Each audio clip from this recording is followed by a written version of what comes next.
Karen. First off, candidates, thank both of you for running. We know what a time to demand this is and what it means to your lives, so thank you for doing this. First question, I believe, goes to Mr. Flowers. Mr. Flowers, nearly 20 Republicans and 20 Democrats have run against Ms. Greene in the last two elections, 20 candidates total. Each one has had a strategy that has been, I am not MTG. In your race, in the last week alone, 37 emails have come to our Rome News Tribune server from your candidate, from your account, saying the same thing, I'm not MTG. What is your platform? Well, thank you for that question, John. First and foremost, I am running as Marcus Flowers, not Marjorie Taylor Greene. You know, I got into this campaign because of the events of January 6th and Congresswoman Greene's participation in that.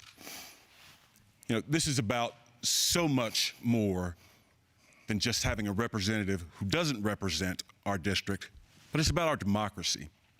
And not running as MTG has never been my platform.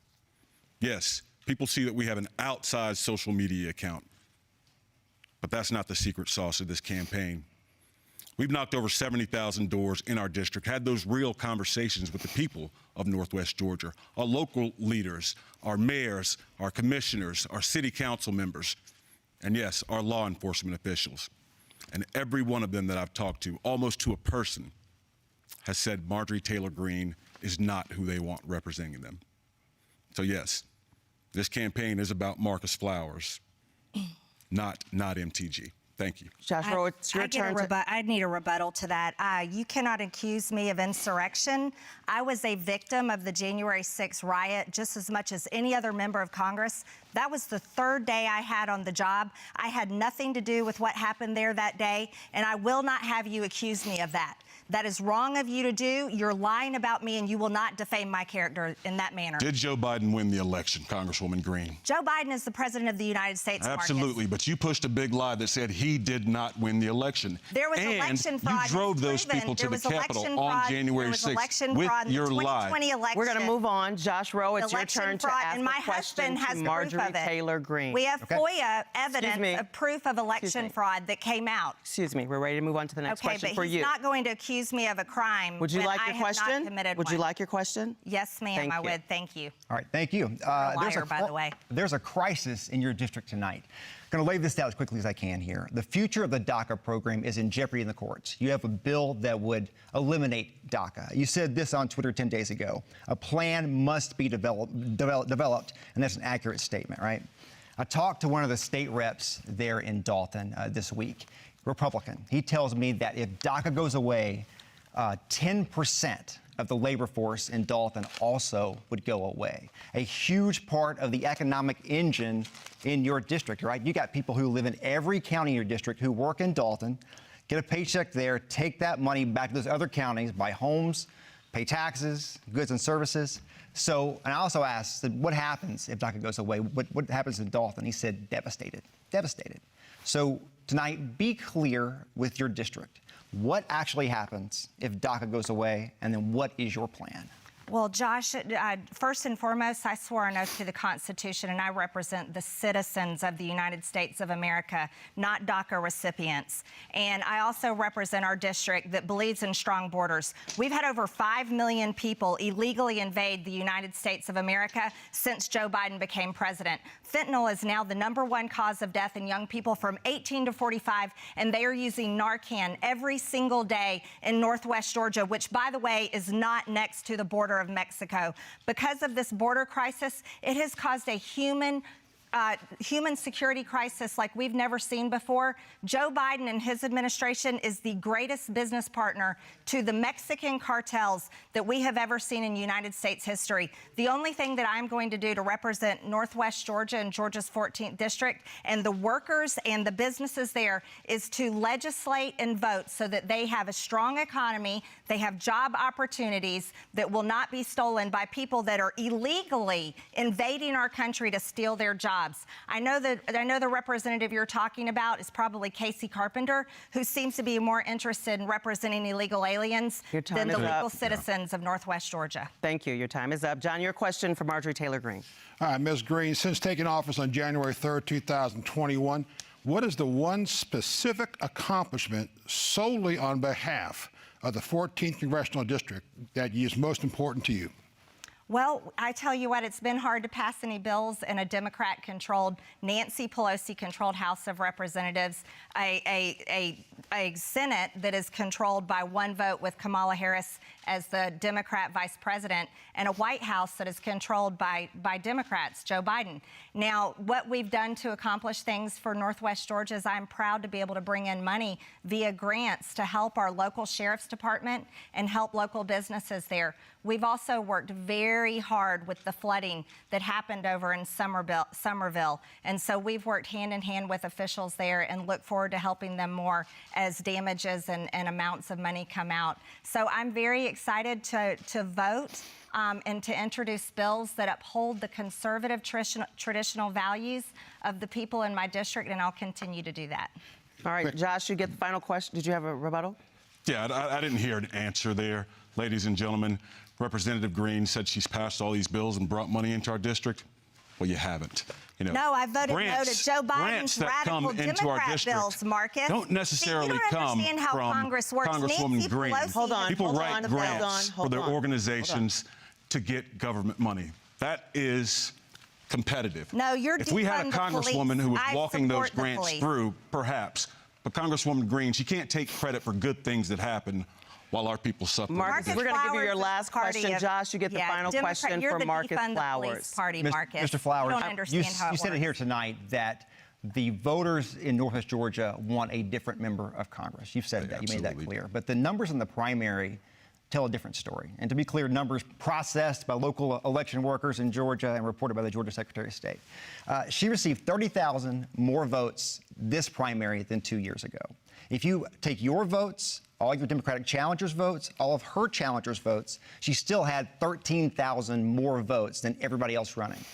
What evidence can you provide, other than anecdotal, that the voters in Northwest Georgia want a change? Josh, it's not an anecdote that not everyone votes in a primary and a midterm. That's not anecdotal. In the last election cycle, more than 75,000 people voted against Marjorie Taylor Greene. Now, we've brought people in from every corner of the district, newly registered people. And I've talked to, it doesn't matter if it's a Republican, independent, or Democrat. I've talked to everybody. And everybody that I talk to, Republicans come up to me every day with tears in their eyes saying, please, get rid of Marjorie Taylor Greene. She doesn't represent us. She truly doesn't.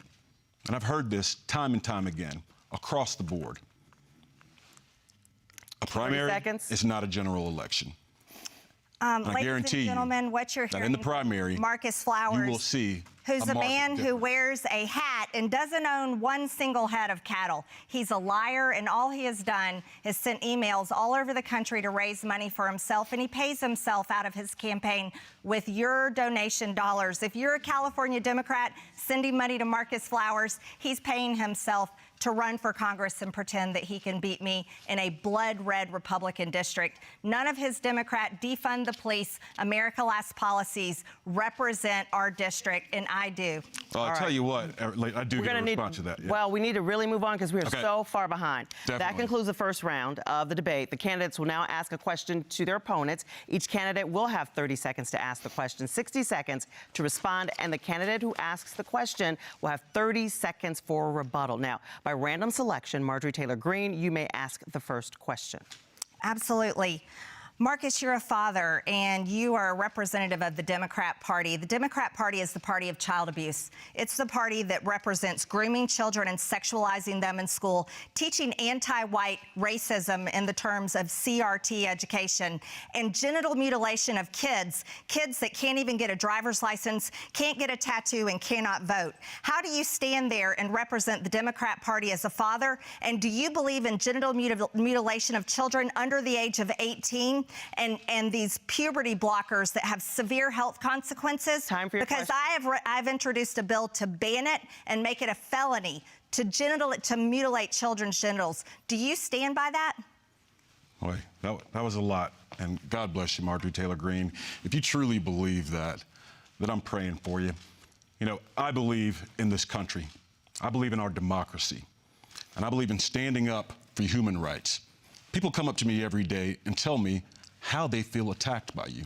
And yes, I'm talking about children in our LGBTQ plus community. Every day, Congresswoman Greene, seniors, Latinos, blacks, men and women, every day. This is how she treats the people of Northwest Georgia and the people of America. Attacks, constantly attacking. That's not representative, Greene. You represent them. I do. I represent and I will always protect children. And that's why I introduced the Protect Children's Innocent Act, to protect children who just may be confused about their identity. Kids need to grow up. They do not need to have mastectomies, castration, or take dangerous drugs that have serious health consequences. Marcus Flowers represents the Democrat Party, and the Democrat Party is the party of child abuse. And we have to stand up and stop it right now. To protect children, we protect them from making serious mistakes that will last a lifetime. The same mistakes and regrets that many, many detrans people have right now. Extreme examples and lies is what Marjorie Taylor Greene is doing, trying to misrepresent me. That's the time on this. I really need you all to follow up. 30 seconds for a question, 30-second rebuttal. Please don't talk over each other because that really slows us down. All right, Marcus, your question. Congresswoman Greene, I left my job as a government official to run this race because of January 6th and your part in it. My granddaddy was a sheriff. My uncles were police captains, one of whom who was injured in the line of duty. You know, you spent your time in Congress these last couple of years providing aid and comfort to the January 6th insurrectionists. My question for you is, why do you care more about those criminals in jail than you do about the people of our district? You want to know something? I care about stopping the two-tier justice system that is happening right now in America. I was a victim of the January 6th riot, and I've said it over and over again. I'm completely against what happened on January 6th. But I will not stand by and watch Merrick Garland turn the Department of Justice into a political weapon, and the FBI sending it after parents that are addressing their school boards, people that walked in the Capitol and have been held in jail for nearly 2 years, while Antifa and BLM rioters go free and are never held accountable. I will always stand up for freedom, defend our freedom of speech, defend our Second Amendment, and defend everyone's ability to live the American dream. That's what I care about, and I truly care about representing those values and those abilities and freedoms for Georgia's 14th district. So what I'm hearing is criminals over police officers. That's what I heard. You're the party of defund the police, Marcus. Not you not defund the police. That's Here we rich, go. Congresswoman Greene. We fund defund the three. FBI shirts and hats that you're selling, making money off of. Yes, the FBI that is targeting We're going to cut their mic in just a minute because that concludes our second round for those just joining us. This is the debate for the general election between candidates for Congressional District 14. We will now go back to our esteemed panel to ask questions to the candidate of their choice until we run out of time. As a point of moderator privilege, I may also ask a question of the candidates, and I'll determine when a rebuttal is appropriate. Josh Rowe, you'll get the first question in this round. All right, this is to Marjorie Taylor Greene there. You're well known for making controversial statements. Detail your process for vetting and fact-checking your statements that you make in public and post to social media. Can you tell me what's controversial about defending the freedom of speech, or what's controversial about defending our border, or saying we need to? Can you give me an example? No, you do this every time we have a debate where I ask a question that's obvious, and you're like, what do you mean? You were kicked off of your committees for saying things were controversial. You've apologized for controversial statements, right? Those types of things. What is your process for fact-checking and vetting the things that you say in public? The things I say in public are the truth, and that's why they're so offensive to Democrat activists in the media just like you. And you're asking me a blanket question with no example. I stand by the things that I say. I stand by saying that we need to secure our border, that we need to protect all of our freedoms and our rights, that we need to stop the America Last Democrat communist policies that are destroying our country. I stand by the words that I say. They're just offensive to Washington, D.C. and the swamp creatures there, because the words that I speak are the same as Americans back home, the same as people in Georgia's 14th district. And the words that I speak are the truth. And you want to know something, Josh? Sometimes the truth hurts, and Washington deserves to hear it. We're over $31 trillion in debt. Our government has failed the American people, and right now, this administration has us on the verge of a nuclear war with Russia, where they care more about funding a war in Ukraine than they care about protecting Americans, helping homeless people on the streets, and securing our border and stopping fentanyl from killing young people in America. John, it's your turn to ask a question. Thank you very much. Let's bring this back to reality and also bring this back to the 14th Congressional District. The I-75 corridor, gentlemen and ladies, right now is red hot with more than $600 million in new developments, 7.6 million square feet of new warehouses and industry planned in Gordon County. What proactive steps, both candidates, would you take to ensure that in Congress we have the infrastructure to safely support both this new growth and the additional safety concerns raised by these trucks and cars? Who's first? That's the Can question. I take that? Yes, sir. I'll take both candidates the question. Yeah, thank you, John. That is a big issue in our district, our infrastructure and supporting new business and growth. You know, I've talked to mayors and city council members all over our district. We are actually losing companies coming into our district because we can't support it, because we don't have the housing, because we don't have the roads, because we don't have the water and the schools to support those districts. Dalton is a bright star in our community, but there's so many others, and I will work day and night tirelessly to make sure that we have the infrastructure to support all of the companies who want to come into beautiful Northwest Georgia and provide us with great jobs. We're leading in energy here in Georgia. As a matter of fact, we have the largest solar manufacturing plant in the Western Hemisphere in Dalton. But some of those jobs need to be dispersed throughout the district, and I want to make sure of that. Congresswoman Greene, she's too busy flying around the country. She spent $37,000 in the last quarter alone on flights all over the country. She spends too much time in New York, Bedminster, Florida, Michigan, Arizona, Texas. She's never here in our district. Time, Let's get and back you've to the named her, question. so you get to respond. Yes, I will respond to that. Marcus has never been a business owner and knows nothing about business. He's never signed the front of a paycheck, so it's hard for him to even comprehend how to do that. He supports the Democrat Party, the party of the Green New Deal, the party of destroying American energy independence, which is the #1 need for manufacturing companies in my district. And by the way, Calhoun is in Gordon County, not Dalton. That's Whitfield County. You don't know anything about our district. I do. I am going to work very hard to lower inflation and also open up many opportunities for businesses growing and developing in Northwest Georgia, and I'm so excited to be a part of that. Now, can I take my question? That's the time. Well, we're going on Josh. You can ask a question. Okay, this is for both of you. Let's start with Marcus Flowers. Our problems in this country are big, and way too often our conversations around these problems are way too small. A lot of criticizing, a lot of finger pointing in this conversation. What do you both offer that can help unify this country? Let's start with Marcus Flowers. Absolutely. Honor, decency, and integrity. 3 core values that Marjorie Taylor Greene does not have. We've heard a lot from her, and she's good. She is good at spouting off utter nonsense that has absolutely nothing to do with what's going on in our district. I guarantee you, Georgia, if you allow me to be your next congressman, I will work day and night for you.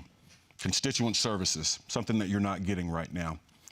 Our mayors, our city council members, they'll have a seat at the table in D.C. Their needs will be met. Right now, I can tell you, I've talked to a lot of them. They haven't heard from Marjorie Taylor Greene. May I have a rebuttal? Yes, you may, and then your question, and I will let you go back to answer the infrastructure question as well. Thank you very much.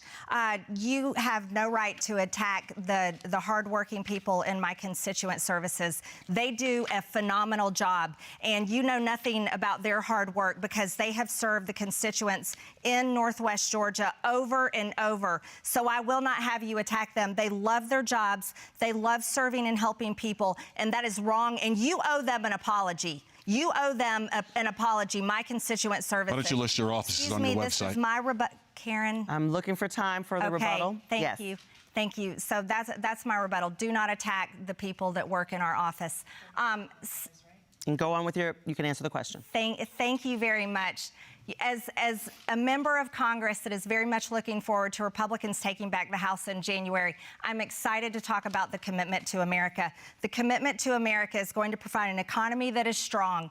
We are going to provide a nation that is safe. We are going to provide a future that is free, and we are very excited to hold government accountable. That means on oversight and through investigations, and I am very much looking forward to being a part of that and taking my place on committees.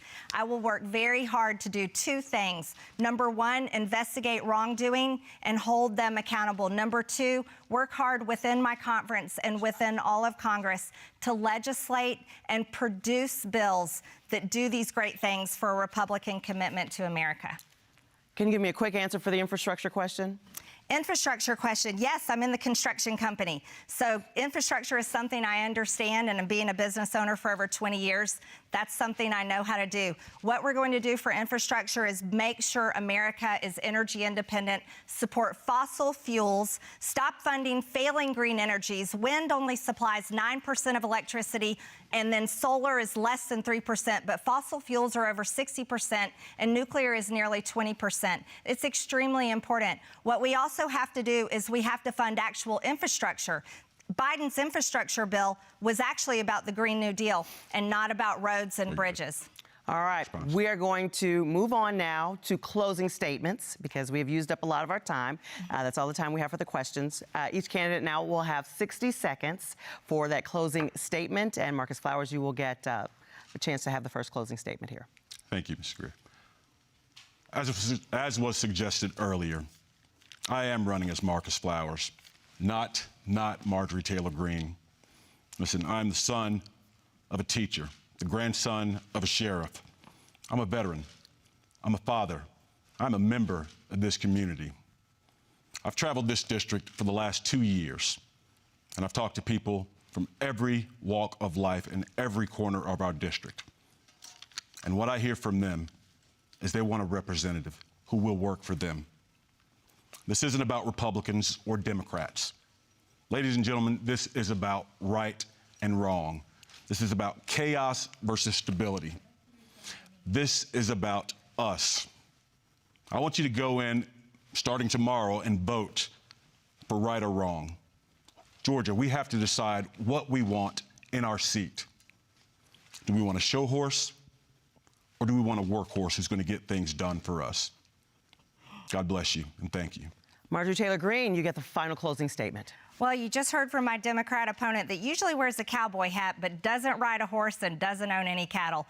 Fake cowboys, you know, might be an extra on Yellowstone when you get done with this career. That's a good question. Northwest Georgia, Georgia's 14th district, I want to thank you first and foremost for voting for me and putting your trust in me to represent you in Washington. And no matter how many people lie about me, like my Democrat opponent, people in the media, or anybody on the internet, I want you to know that I will stand up to these attacks and never change how I vote and how I legislate. You elected me to go to Washington to fight for your conservative traditional values, to bring fiscal responsibility back to Washington, which I know how to do because I'm a successful business owner, and also to protect your kids. That's my number one priority because I'm a mom of 3 kids. So I want to ask you again for your vote. Early voting starts tomorrow. Election day is November 8th. Make sure you bring your friends and your family. Go out and vote for me, Marjorie Taylor Greene, and it'd be an honor of my lifetime to go back in January and represent you again. Thank you very much. And that concludes our debate. We'd like to remind voters that, as both candidates said, Election Day is Tuesday, November 8th, and early voting begins October 17th. Our thanks to the candidates and to our esteemed panel of journalists. We'd also like to thank the Atlanta Press Club for arranging today's debate. For more information about the debates they'll host this election season, visit atlantapressclub.org/debates. I'm Karen Greer from WSB TV. Thanks for joining us. The Atlanta Press Club Loudermilk Young Debate Series. Have a great evening.